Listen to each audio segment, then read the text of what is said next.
I never thought my life would come to this, standing on the edge of a decision that could shatter everything I've built. My name is Olivia, and my once perfect marriage to Matthew has become a battlefield of unspoken pain and crushing debt, trapping us in a home that feels more like a prison with every passing day. The morning light doesn't bring hope anymore. It only highlights the shadows of our struggles, the cracks in our love growing wider. But last night, Matthew whispered of a way out, a dangerous path that led us to a mysterious club on the outskirts of our quiet Midwest town, where the air was thick with secrets and the eyes of strangers burned with unspoken promises. What did I agree to in that dimly lit room, and at what cost to my heart? Stick around to find out. There's a certain stillness in the way the morning light creeps through the blinds, casting thin, jagged lines across the hardwood floor of my suburban home. It's not peaceful, though. It's suffocating, like the air itself is holding its breath, waiting for something to shatter. My name is Olivia, and at 33, I've spent most of my life chasing stability, building a quiet existence just outside the restless hum of a Midwest city. This modest house, with its faded beige walls and creaky stairs, was supposed to be my sanctuary.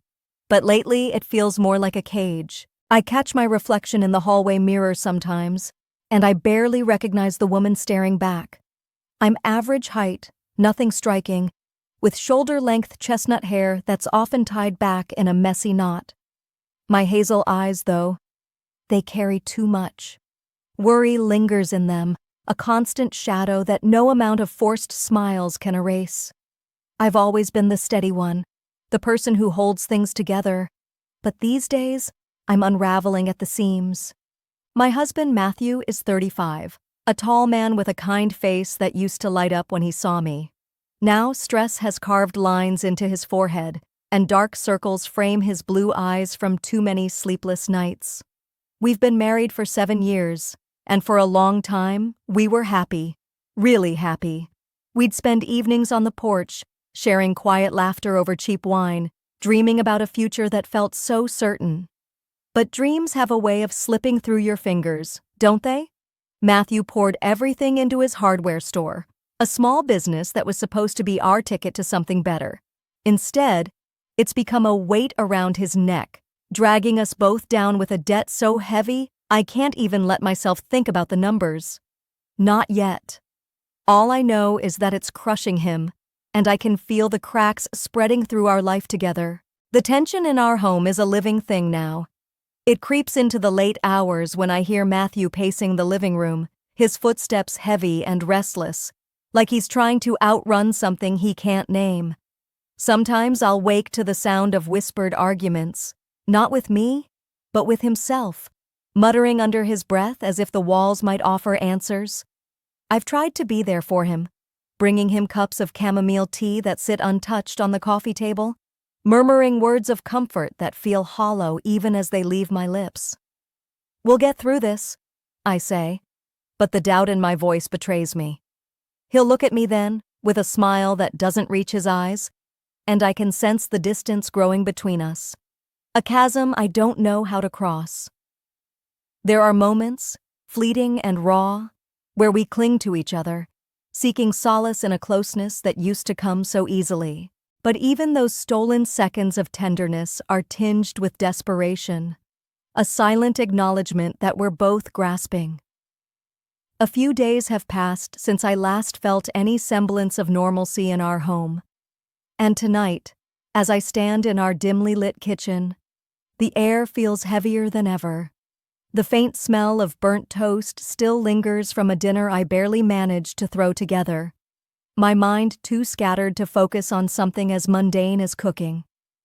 Matthew sits across from me at the small, scratched-up table, his hands wrapped around a glass of water, trembling just enough for me to notice.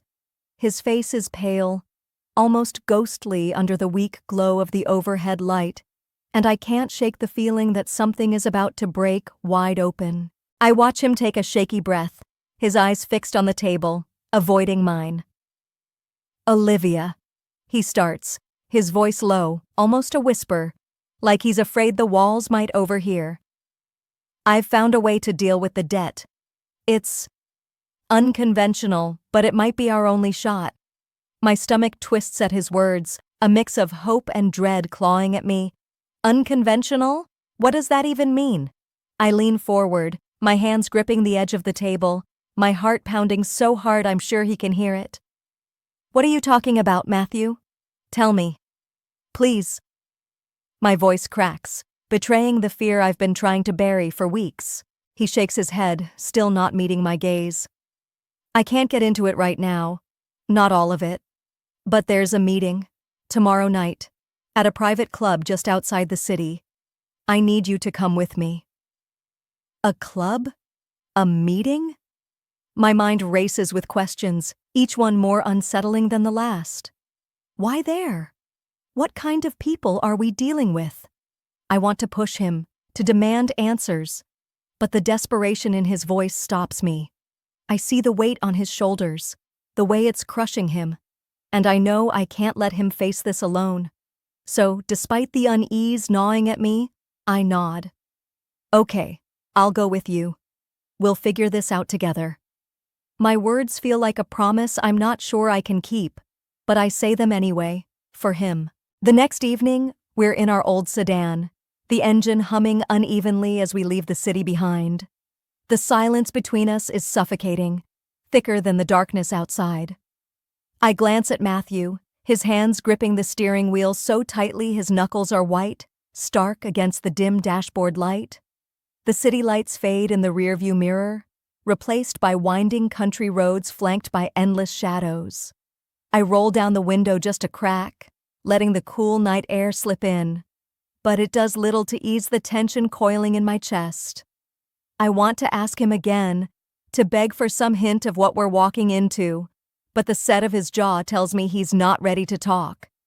Not yet. After what feels like an eternity, we pull into a gravel lot, the tires crunching under the weight of our beat-up sedan as we come to a stop.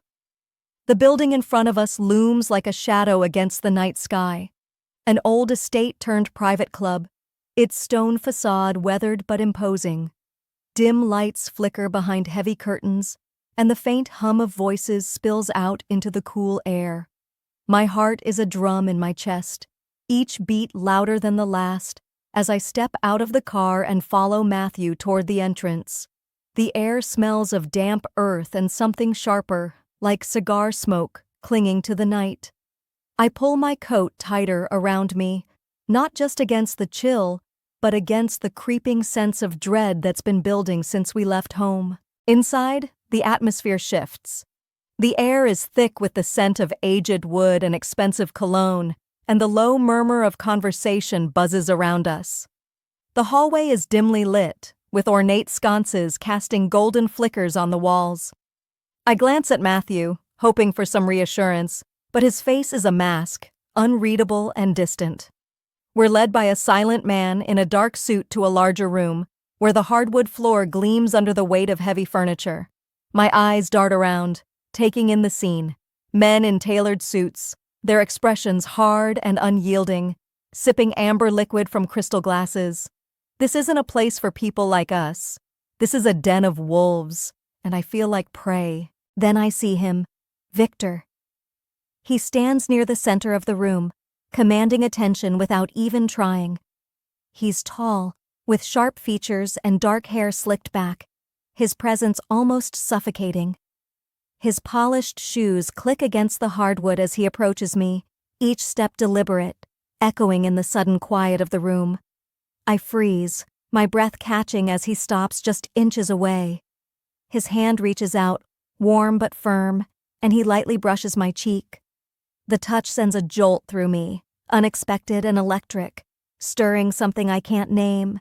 His eyes, a piercing gray, lock onto mine, and his voice comes low and smooth, almost hypnotic.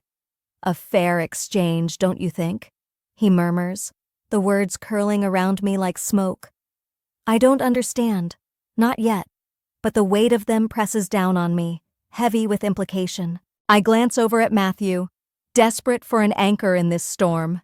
He's taken a seat near a table, his face pale, almost ashen, but there's a resolute set to his jaw that unnerves me more than anything. "Don't worry, Olivia," he says, his voice strained but steady.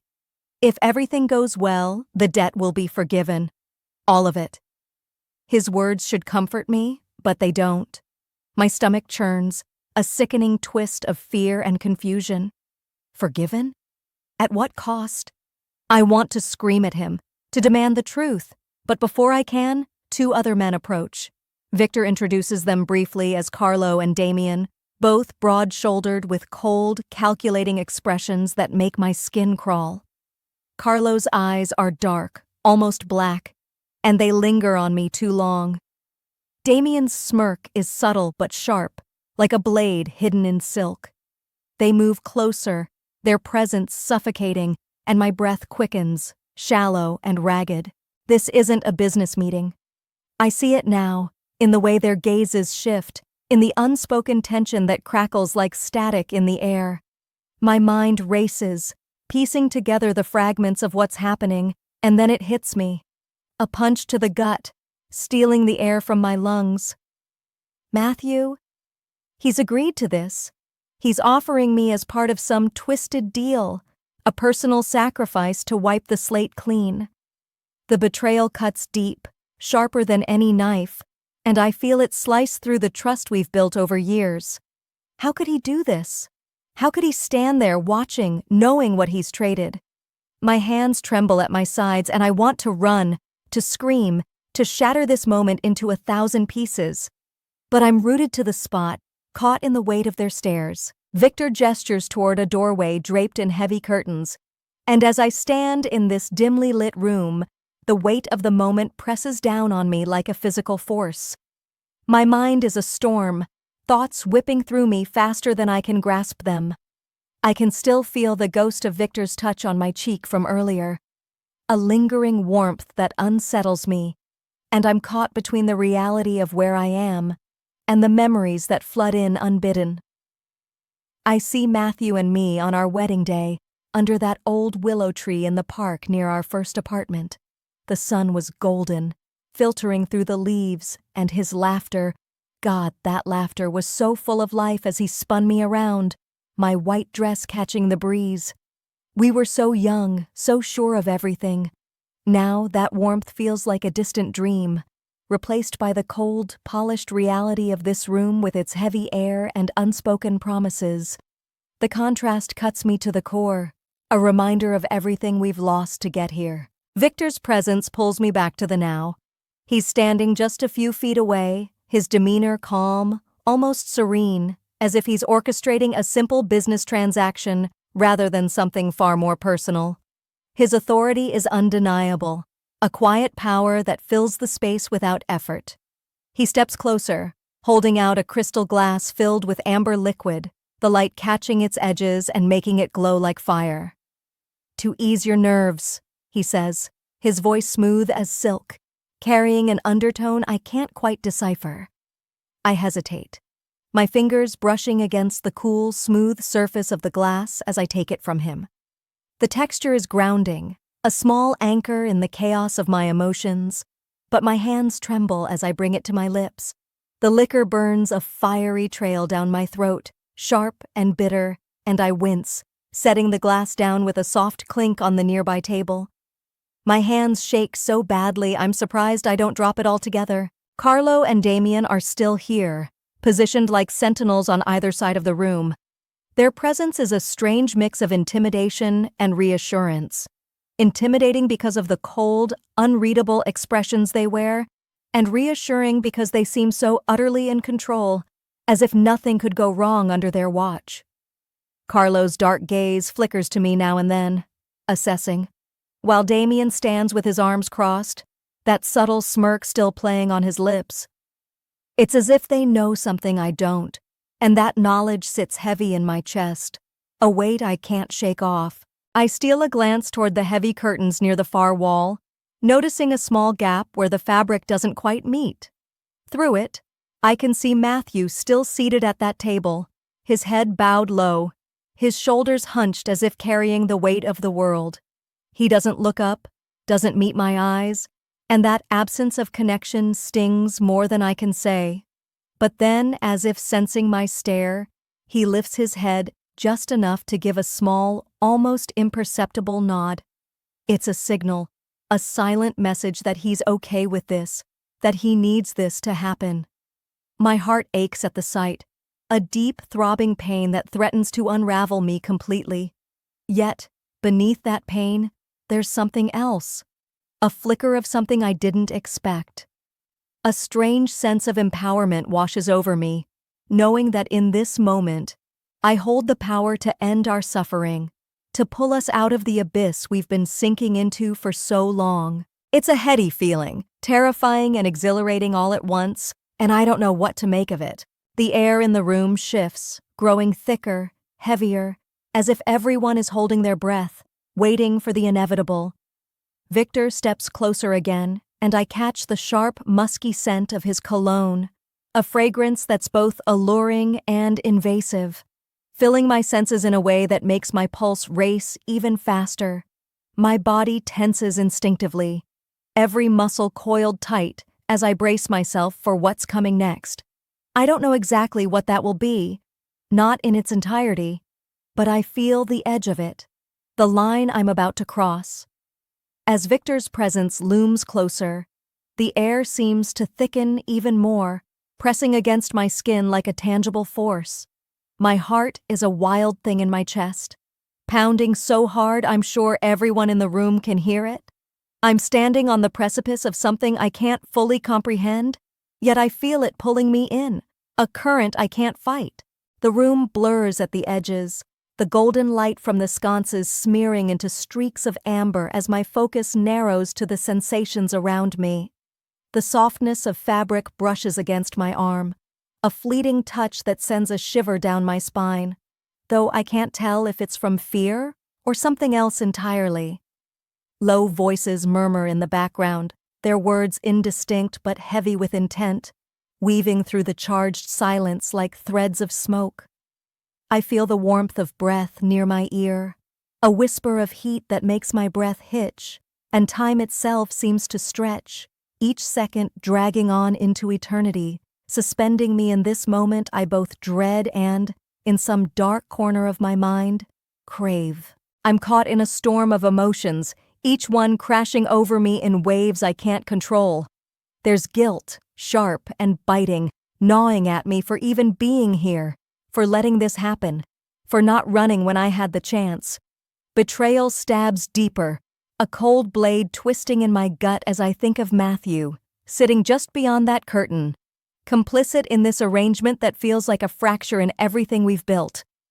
But beneath it all, there's something I didn't expect. A thrill, electric and undeniable, coursing through my veins like wildfire. It's wrong. I know it is. But I can't deny the rush, the way my pulse quickens not just from fear but from a forbidden kind of excitement. It's as if I've stepped outside myself, watching this unfold through a haze, feeling every heightened sensation while my mind screams at me to stop. But I don't. I can't. The pull is too strong, the stakes too high. My senses are fragmented, grasping at pieces of the moment as if trying to anchor myself. The air is heavy with that musky cologne, mingling with the faint scent of polished wood and aged leather that permeates the room. My skin prickles as a gentle graze, deliberate, intimate, sends a jolt through me, a reminder of the line I'm crossing. The murmur of voices fades into a low hum, almost like a distant chant, while the warmth near me intensifies, a closeness that feels both invasive and magnetic. I'm hyper-aware of every detail, yet it all blurs together into a tapestry of sensation, a dance of shadow and light where I'm both participant and observer. Time warps again, stretching thin, then snapping taut, each moment laden with a weight I can't shake. And in the midst of it, I steal a glance through the narrow gap in the heavy curtain, my eyes finding Matthew. He's still there, motionless at first, his posture rigid as if carved from stone. But as I watch, his shoulders seem to ease, slowly relaxing, as if a burden is lifting with every passing second. It's a subtle shift, but I see it, and it tears at me. Does he feel relief at my expense? Or is he just as trapped as I am? I'm pulled back to the present as the intensity around me shifts, the air crackling with a new kind of energy. My breath is shallow, my chest tight, as I navigate this uncharted territory. And then, in a quiet corner of my mind, I admit it to myself. And to you. I enjoyed it. That confession feels like a weight dropping from my chest, both liberating and damning in the same breath. I shouldn't have. I know that. Every fiber of my being tells me it's wrong. A betrayal of everything I stand for, of the vows I made under that willow tree so many years ago. But there it is, raw and unfiltered. A part of me reveled in the power, in the forbidden allure of it all. It's a truth I can't escape, one that burns in my chest like the liquor I. As I step away from the charged atmosphere behind that heavy curtain, my legs feel like they might give out beneath me. Each step is unsteady, as if the ground itself is shifting, unable to hold the weight of what just transpired. The air in the hallway feels colder now, sharper, biting into my skin as I make my way back to where Matthew waits. My breath comes in shallow bursts, my chest tight with a tangle of emotions I can't begin to unravel. The faint hum of voices from the main room fades into a distant murmur, replaced by the echo of my own heartbeat pounding in my ears. I wrap my arms around myself, not just against the chill, but against the raw vulnerability that clings to me like a second skin. I find Matthew standing near the entrance, his tall frame silhouetted against the dim light filtering through the heavy front doors. For the first time since we arrived at this forsaken place, his eyes meet mine. There's a storm in those blue depths, a mix of gratitude and shame that cuts me deeper than any words could. I see the weight he's been carrying, the burden that drove us here, and yet I also see the cost of it etched into his expression. Neither of us speaks. There's nothing to say. Not yet. We turn toward the door together, stepping out into the night.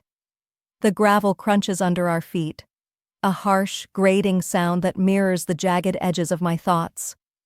The night air is biting, stinging my cheeks and seeping into my bones, but I welcome it. It's a reminder that I'm still here, still standing, despite everything.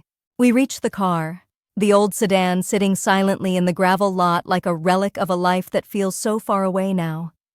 I slide into the passenger seat, the worn fabric rough against my skin, and Matthew takes his place behind the wheel.